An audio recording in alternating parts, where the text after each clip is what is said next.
Come with me. Let us embark on a remarkable journey, not across the vast savannas, or deep into the ocean's heart, but through time itself. We are going back, far back, to witness the birth of an extraordinary creation. It is a game, yes, but it is also so much more. It is a world in miniature, a battle of minds, a story that has been told and retold for over 1,000 years. This is the story of chess. It begins not with a roar, but with a quiet thought, a carved piece of wood, an idea that would conquer the world. Our journey will take us across continents and through centuries, watching as this simple game grows and changes. We will travel to the bustling courts of ancient India. So, let us begin our adventure. The pieces are set, the clock has started. Our journey begins in the Indian subcontinent around the 6th century, in the Gupta Empire. A new game emerged called Chaturanga. The name means 4 divisions: the infantry, the cavalry, the elephants, the chariots, a game of war, a mirror of battlefield strategy, the board, 64 squares, the Ashtapada used for other games long before pieces, different yet familiar, Raja, the king, the key piece Mantri, counselor, 1 square diagonally, ancestor of the modern Queen Gaja, elephants, 2 squares diagonally, leaping Ashva, horses L-shaped like knights today, core of a powerful army Padati, foot soldiers, 1 square forward Ratha, chariots, straight lines, early rooks, often a 4-player game dice, sometimes decided moves, chance made it different from modern chess, mirrored the unpredictable nature of war, luck could match skill. From these roots the seed of chess was sown. Our journey now follows the ancient trade routes, the bustling arteries of commerce and culture that connected India to the rest of the world. Along these dusty paths traveled not only silk, spices, ideas, and one of the most powerful ideas to make this journey was the game of Chaturanga. It arrived in neighboring Persia, the Sasanian Empire, sometime around the 7th century. The Persians were immediately captivated. They embraced it, adapted, it gave it a new name. It became known as Chaturanga. The core of the game remained. The Persians began to refine it, shaping it into something closer to the game we play today. The Sanskrit Raja for king became the Persian Shah. This word Shah is the very root of the name chess. Shah, Shamat. From this phrase we get our modern term checkmate. The game was no longer just a reflection of an army, it was now a royal drama, centered on the life and death of the monarch. The Mantri, the counselor, was renamed the Farzan, meaning vizier or advisor. The Gaja, the elephant, became the pill. The next stage of our journey takes us across the Mediterranean Sea. Around the 9th and 10th centuries, the game arrived in Europe, now called Shatranj. It entered through several gateways. In the west it crossed the Strait of Gibraltar with the Moors into Spain and Portugal. In the east, it traveled through the Byzantine Empire and was carried up into Russia by traders along the Volga. In the south, it arrived in Italy through commercial and cultural contact with the Arab world. At first it was a curiosity, played in the learned courts of kings, and in the quiet cloisters of monasteries. The game's pieces began a slow transformation, their identities changing to reflect medieval European society. The Shah was of course the king. The Farzan or vizier eventually became the queen. The pill, the elephant, was a strange and exotic animal to most Europeans. Its 2-tusked shape was reinterpreted and it became the bishop, 2 points like a bishop's mitre. The Ashva, the horse, became the knight, a central figure in the feudal system. The Rook, the chariot, became the Rook, Raka, a fortress tower. The foot soldiers, the Baidak, became the pawns. The board was no longer an Indian battlefield but a microcosm of the medieval European world.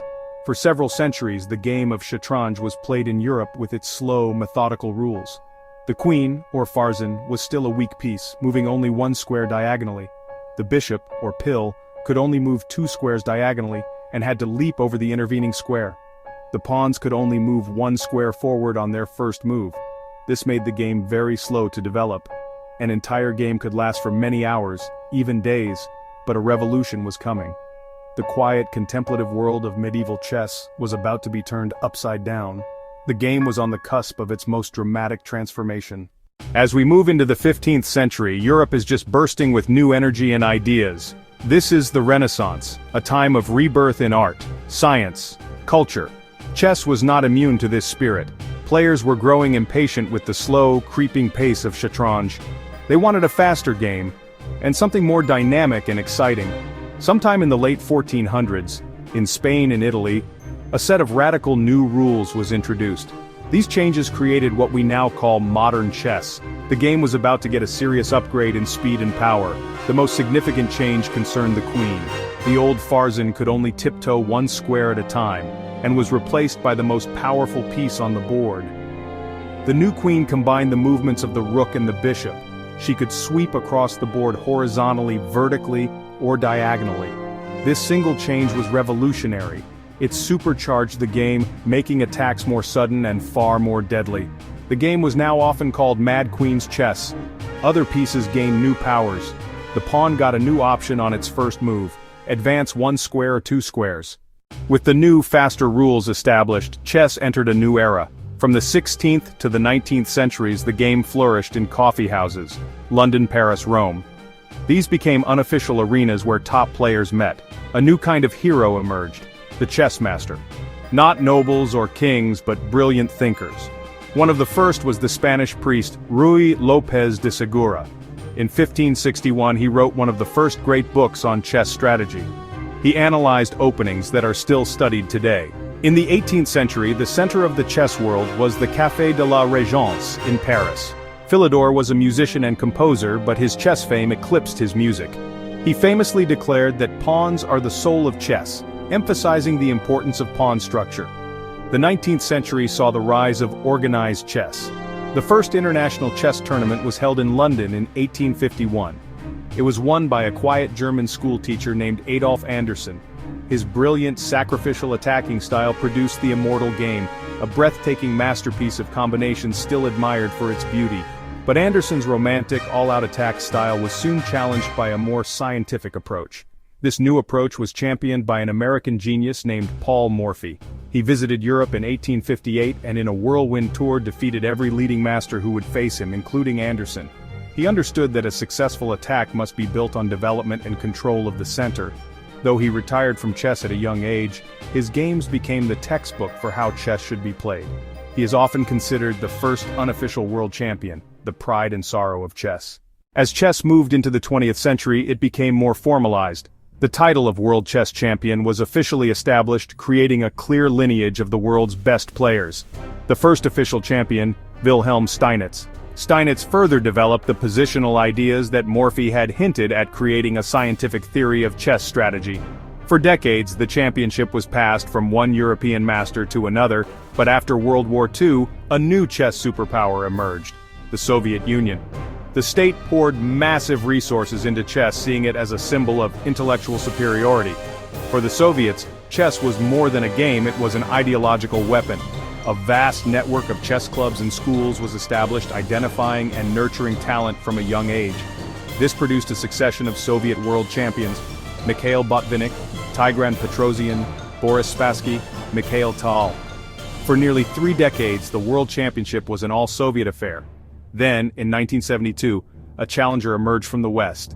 His name was Bobby Fischer. The World Championship match between Boris Spassky and Bobby Fischer was held in Reykjavik, Iceland. It became front-page news around the world. It was more than a chess match. It was the Cold War fought on 64 squares. The lone American genius against the might of the Soviet chess machine. The drama, both on and off the board, was immense. Today, in 2025, we find chess in a state of vibrant health, thriving in ways unimaginable to players of the past. The digital revolution has fundamentally changed how the game is played, studied, enjoyed. The internet has become the world's biggest coffee house, a global Café de la Régence, where millions of games are played every single day. A player in Tokyo can instantly connect with an opponent in Buenos Aires. Grandmasters stream their games live, sharing their thoughts with thousands of fans. The game is more accessible and connected than ever before in its long history. Another profound change has been the rise of chess engines, powerful computer programs designed to play chess. In 1997, IBM's Deep Blue defeated Garry Kasparov, a landmark moment for chess and AI. Today, the best engines on a standard laptop are far stronger than any human grandmaster. But instead of killing the game, these engines have become indispensable tools for training and analysis, helping humans discover new ideas and reach greater heights of understanding. The game is a wonderful educational tool. Schools around the world have incorporated chess into their curriculums. It helps children develop critical thinking skills, improve concentration, and learn sportsmanship. Our journey through time has come to an end. We have traveled from the courts of 6th century India to the digital arenas of the 21st century. We have seen a simple war game evolve into a complex art and science. We have witnessed its pieces change their names and powers, adapting to new cultures and new eras.